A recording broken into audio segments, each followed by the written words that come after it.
यहाँ पे एक इम्पॉर्टेंट चीज ये है, अभी वो जा रहे हैं पोलैंड, पोलैंड से वो कहाँ जाएंगे जी, मैं यूक्रेन जाऊंगा। और कोई पता नहीं है, एक मैं बढ़िया हम बात बताऊं आपको, कोई पता नहीं है रशिया इतने अरसे के लिए, ये एक आधे दिन के लिए जंग को कोई रोक दे, जिसे कहते हैं ना, अनअनाउंस्ड सीज फायर का ऐलान कर दे।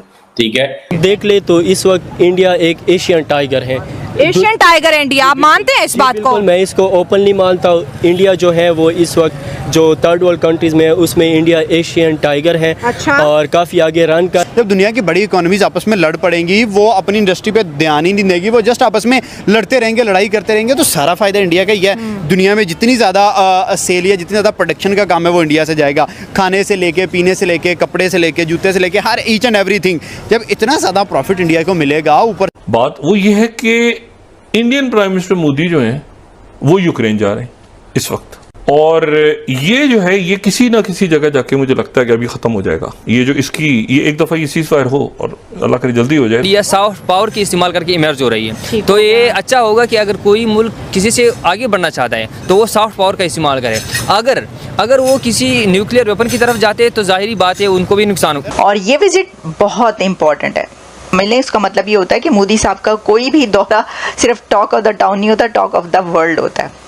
इंडिया एक ऐसी ताकत है कि दुनिया के बेशुमार ऐसे कंट्रीज़ हैं जो ये चाहते हैं कि इंडिया उनकी तरफ रहे, या भारत का वजीर आजम जो है वो उनकी साइड ले, दूसरे की साइड क्यों ले रहा है, हमारी साइड ले। इसके पास ज़्यादा पावर हो, इकानमी हो, उसकी चल रही है। वेपन की पावर की बातें जो हैं वो आजकल ख़त्म हो गई हैं। हाँ। क्योंकि 24 का ज़माना चल। तो हम कब निकलेंगे ये एटम बम और बटन से? हम तो दुनिया से 100 साल या 200 साल पीछे हैं। जय हिंद दोस्तों, स्वागत है एक और वीडियो में।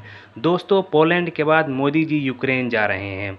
अब सारी दुनिया की निगाहें जो है मोदी जी पर टिकी हुई हैं कि शायद वो रसिया और यूक्रेन के बीच के युद्ध को रुकवा सकें, क्योंकि युद्ध से जो है पूरी दुनिया में जो है महंगाई बहुत बढ़ गई है, और ख़ास करके जो है यूरोपियन देशों का और अमेरिका का जो है इस युद्ध से काफ़ी नुकसान हो रहा है, नुकसान रसिया का भी हो रहा है। तो पूरी दुनिया की निगाहें हैं मोदी जी पर कि शायद वो इस युद्ध को रुकवा सके, क्योंकि अभी 1-1.5 महीना पहले मोदी जी जब रसिया गए थे तो उन्होंने पुतिन साहब से बोला था कि भाई ये युद्ध का समय नहीं है। ठीक है, तो सारी दुनिया को बस मोदी जी से ही उम्मीद है, क्योंकि मोदी जी ही जो हैं वो पुतिन से ऐसी बातें कर सकते हैं कि भाई ये युद्ध का समय नहीं है, और पुतिन जो है मोदी जी की बात को मान सकते हैं। और यूक्रेन के जो जेलेंस्की हैं उनको तो मानना ही पड़ेगा। ठीक है, तो पूरी दुनिया उम्मीद लगा के बैठी है मोदी जी से, देखिए क्या होता है। चलिए देखते हैं कि इसके ऊपर मोदी जी जो यूक्रेन जा रहे हैं इसके ऊपर पाकिस्तानी मीडिया का क्या रिएक्शन है। चलिए देखते हैं वीडियो को। दोस्तों, भारत के वजीर आजम Narendra Modi Poland and Ukraine का दौरा कर रहे हैं, और मजे की बात यह है कि पिछले महीने ही तो अभी वो रशिया गए हुए थे।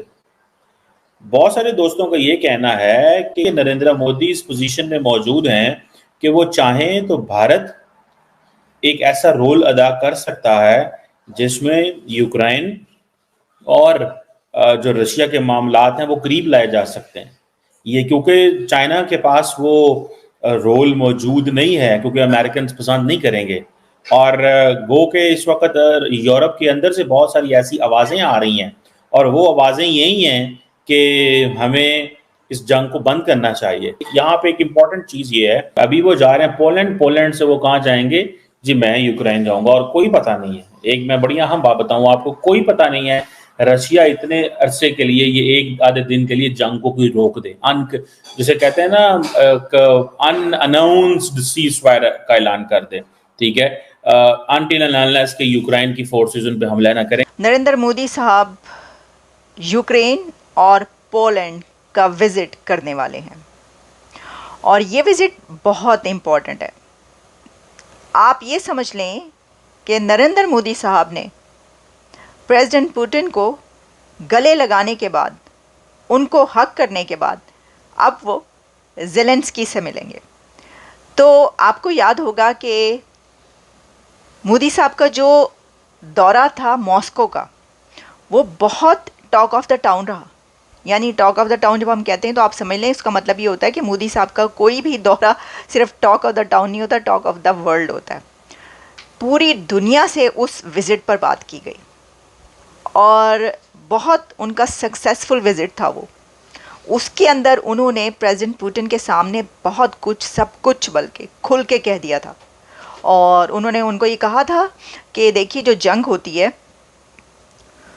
उसके अंदर जब बच्चे मारे जाते हैं तो वो देखा नहीं जाता, तो इसलिए ये अच्छी बात नहीं है कि जंग की जाए, तो ये एरा नहीं है जंग का, उन पहले भी कह चुके हैं। इतनी बहुत सारी बातें वही लीडर खुल के अपने इतने स्ट्रॉन्ग अलाई को कह सकता है जिसमें इतनी हिम्मत हो, जो इंडिपेंडेंट कंट्री का प्राइम मिनिस्टर हो, जिसकी इकॉनमी फ्लरिश कर रही हो, जो अपने कदमों पे खड़ा हो। ये मैं आपको पहले भी कह चुकी हूँ भाई, ये वही प्राइम मिनिस्टर, वही लीडर कह सकता है जिसको डिप्लोमेसी आती हो। और नरेंद्र मोदी साहब, डॉक्टर जयशंकर और इंडिया के पॉलिटिशियंस को जैसी डिप्लोमेसी आती है करना, जैसी फॉरेन पॉलिसी चलाना आती है, वो आप जानते हैं किसी और को हमने, कम से कम पाकिस्तान में तो हमने कभी किसी को ऐसी फॉरेन पॉलिसी या डिप्लोमेसी करते हुए नहीं देखा। इंडिया एक ऐसी ताकत है कि दुनिया के बेशुमार ऐसे कंट्रीज़ हैं जो ये चाहते हैं कि इंडिया उनकी तरफ रहे, या भारत का वज़ीर आज़म जो है वो उनकी साइड ले, दूसरे की साइड क्यों ले रहा है, हमारी साइड ले।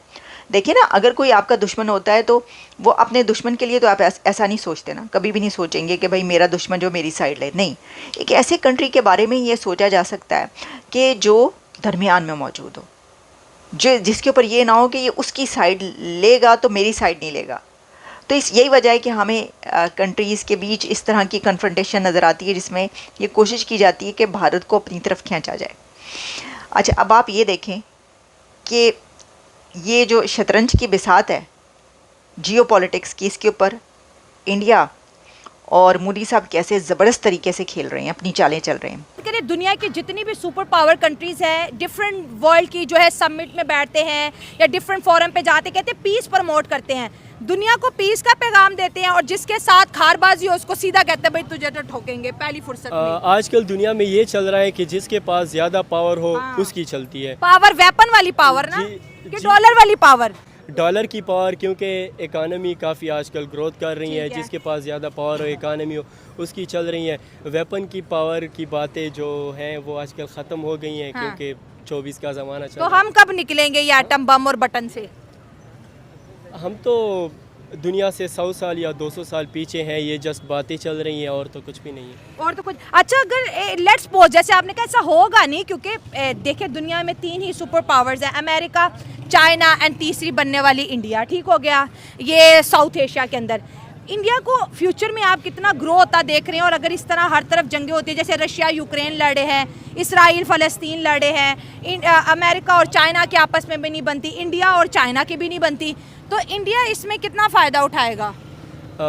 अगर एशिया में आप देख ले तो इस वक्त इंडिया एक एशियन टाइगर है। एशियन टाइगर है इंडिया, आप मानते हैं इस बात को? मैं इसको ओपनली मानता हूँ। इंडिया जो है वो इस वक्त जो थर्ड वर्ल्ड कंट्रीज में है उसमें इंडिया एशियन टाइगर है। अच्छा। और काफ़ी आगे रन कर रहा है। इंडिया में अगर मोदी की गवर्नमेंट ना होती, इसकी जगह अगर कांग्रेस की गवर्नमेंट आ जाती तो शायद IMF की लाइन में होते। तो खैर है, इंडिया शायद आगे और भी तरक्की कर ले। इंडिया और पाकिस्तान के ताल्लुकात कैसे देख रहे हैं आप? इंडिया पाकिस्तान के ताल्लुकात के बारे में तो मैं ये कह सकता हूँ कि अगर पाकिस्तान में कुछ पीसफुल पार्टीज़ आए और इंडिया में, तो इंशाल्लाह हमारे ताल्लुकात अच्छे हो सकते हैं। और मैं इंडिया को एक दुश्मन नहीं समझता। मैं चाहता हूँ, समझना भी नहीं चाहिए भाई, पड़ोसियों को क्यों दुश्मन समझे? क्योंकि अगर आप अमेरिका को देके, आप फ्रांस को देके, आप इंग्लैंड को देके, आप चाइना को देके, आप रशिया को देके, यूरोप के अंदर की लड़ाइयाँ देख लें, आप किसी भी स्टेट को देके, सारे बड़े कंट्रीज हैं वो अपने दुश्मनों, अपने नाइबर को दुश्मन नहीं समझते। एक पाकिस्तान है, एक तरफ हमने अफगानिस्तान को दुश्मन बनाया है, तो दूसरी तरफ ईरान को बनाया है, एक तरफ इंडिया को बनाया है। हर तरफ से हमने खुद के लिए मसले खड़े किए। तो दोस्तों देखा आपने, पाकिस्तानी मीडिया को भी ऐसा लग रहा है कि सिर्फ मोदी जी ही ऐसे आदमी हैं जो ऐसी बातें कर सकते हैं रसिया में जाके पुतिन जी से, ठीक है, कि भाई ये युद्ध का समय नहीं है। और कोई दूसरा ऐसा लीडर अभी दुनिया को दिखाई नहीं दे रहा है जो कि पुतिन से जाके ये बात करे कि भाई ये युद्ध का समय नहीं है, सिर्फ मोदी जी हैं। और वही जाके यूक्रेन में भी बोल सकते हैं, क्योंकि उनके संबंध दोनों जगह से अच्छे हैं। वो दो रसिया भी गए थे और यूक्रेन भी जा रहे हैं। और अब कमर चीमा जी का आपने सुना ही, वो तो बोल रहे हैं कि हो सकता है कि जब मोदी जी यूक्रेन में जाएं तो रसिया जो है उतने टाइम के लिए युद्ध विराम कर दे, घोषित ना करे लेकिन युद्ध विराम कर दे, क्योंकि मोदी जी जो है यूक्रेन में रहेंगे उस टाइम में। तो चलिए आप लोग बताइएगा कमेंट्स करके आप लोग क्या सोचते हैं। मिलते हैं अगले वीडियो में।